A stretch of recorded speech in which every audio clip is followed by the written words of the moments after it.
Tiiktookeriin Miliyoon Dirribaa jedhamu hidhameera.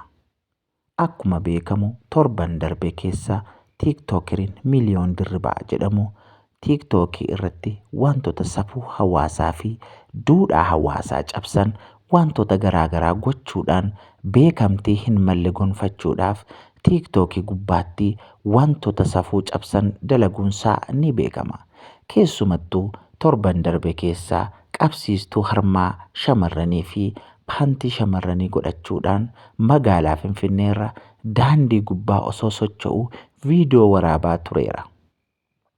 Viidiyoo inni waraabee gadhiise kunis uummata biratti mufii guddaa fi namooti baay'een sooshaal miidiyaa kanarraa baay'ee dheekkamaa turaniiru.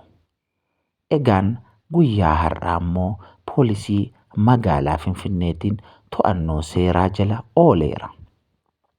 Kun wanta barbaachisaadha. Baga akkas godhan. Sababiin isaa gurbaan kun tiiktookii irratti safuu uummata keenyaa cabsaa waan hawaasi keenya hin goone feesbuukiidhaa fi tiiktookii irratti waan hin taane dalaguudhaan saba keenya maqaballeessii garaagaraaf saaxilaa turuunsaa ni beekama. Egaa gurbaan kun adabbii isaaf malu argachuunis ni qabaata jenna. Sababiin isaa gochaa inni godhe wanta inni raawwate kuni waan safuu hawaasaa cabsedha. Waan biyya kana keessatti baratamaa hin taanedha. Waan hin taane waan gochaa jiruuf mootummaan gama isaatiin gurbaa kana adabbii barbaachisu kennuufii qaba jenna.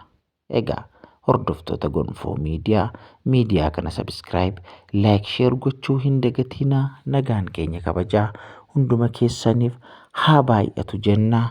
Shalom, yeroo gaarii qabaadhaa.